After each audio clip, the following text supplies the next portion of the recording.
back. So as you know, I am a huge fan of craft delicious cocktails, but I don't think that they need to be fancy in any way or something that you only do when you go out to a bar. So that's why I like to show you that making fun cocktails at home is really simple and something that you should definitely start doing in your own life if it's something that you like. So today I'm going to be making a cocktail that I have never made before and I've never tried before, so we'll see how it goes. My sister lives down in LA, and the last time she came up she brought a whole bunch of Meyer lemons and a blood orange off of a tree from her neighbor. So I have one blood orange and I was like, what cocktail could I make with a blood orange? I had no idea, and I didn't want to do something just like a blood orange margarita or something like that.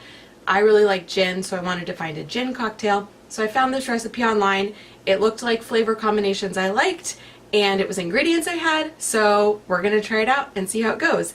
It's called, let me pull it up real fast, a blood orange gimlet, I believe is what they're calling it. I will link the recipe down below, the website I got the recipe off of.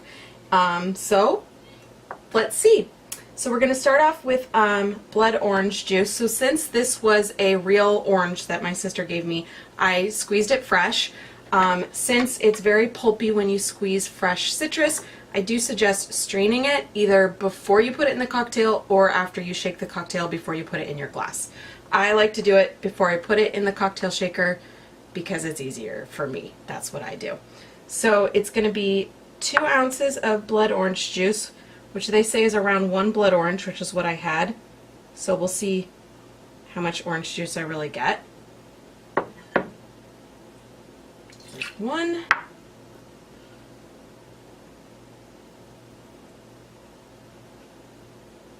Whoop.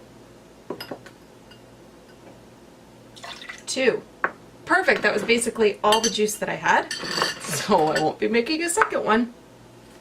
Then they said muddle 5 sprigs of mint. I don't think the mint necessarily needs to be muddled. I just find muddling just a huge chore. So unless I'm making something like a mojito or a south side, which is another gin cocktail I like with mint, I don't really muddle them. I'm just kind of tearing up 5-ish sprigs of mint. Again, for me, mint is subjective. Put in as much or as little as you want. Especially because this, I'm not sure the mint is supposed to be a dominant flavor, so we'll find out. Alright, let's do a little bit more here.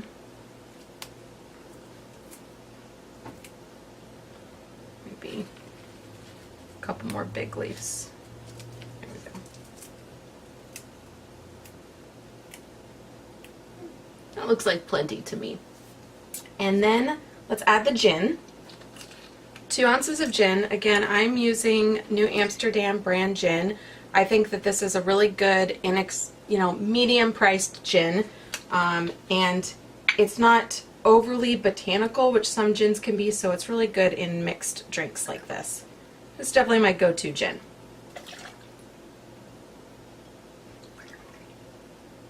So 2 ounces of that.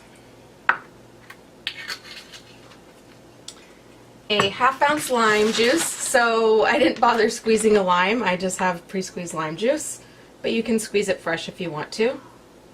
It's going to taste fine either way.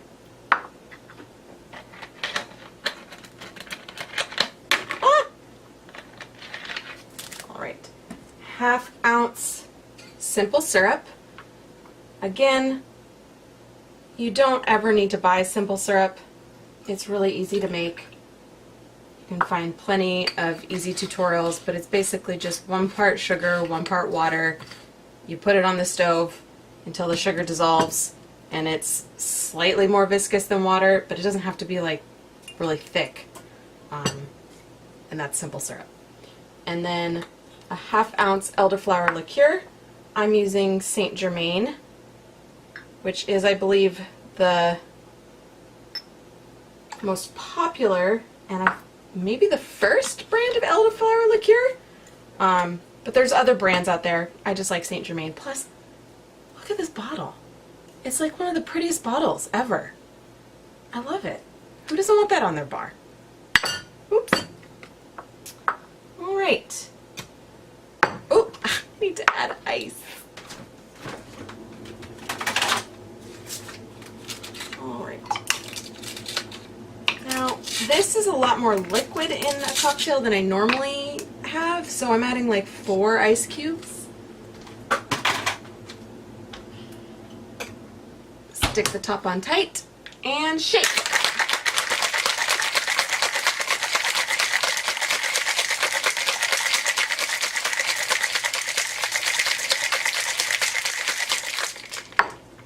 Now, since I didn't muddle that mint, I shook that a little bit harder and a little bit longer than I normally would have, because I kind of want to get an essence of muddling of the mint in there.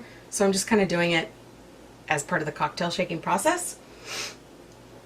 Now we're going to try this. So my normal favorite cocktail glass, the coupe, I don't know how you pronounce it, but the one that goes like this.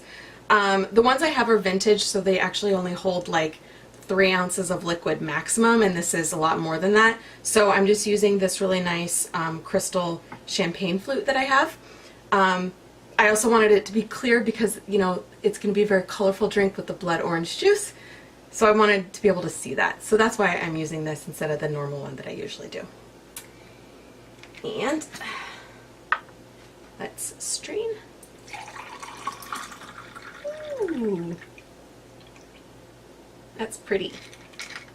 So the built-in strainer that's on my cocktail shaker, you know, it doesn't have like super fine holes or anything like that. So I do get some of the little mint bits floating in it, but it actually is really pretty. So I like that.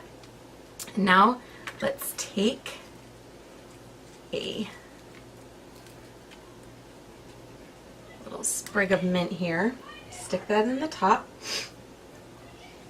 I don't know if you can see how pretty this cocktail is.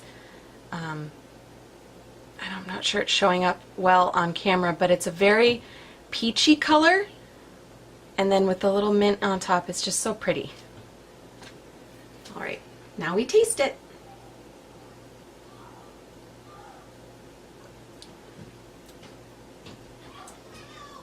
Ooh, that's really good. That's yummy. So, mint and lime and gin is essentially a South Side, which is another gin cocktail that I love. So it's a flavor combination I really, really like, and that's coming through in this. The Saint Germain is a really nice little accent. Saint Germain is very sweet and it has a very distinct floral flavor, so you can really taste it in this. The blood orange juice, it's not really very prominent. So though it really adds to the color and it gives it a lot more citrus backing, it's not like I'm tasting orange juice. If I was going to make this again, I would probably reduce the amount of Saint Germain. Half an ounce of Saint Germain goes a long way. I'd probably put it down to like a 1/4 ounce or just like a splash, because it's a very prominent flavor, and while it's good, it's kind of overpowering the rest of the cocktail. But overall, this is really delicious and gorgeous and kind of a nice, fun, refreshing cocktail. So if you go ahead and make one, let me know. Let me know how it goes. Or if you've tried something similar, let me know. I'd love to hear your thoughts. So cheers!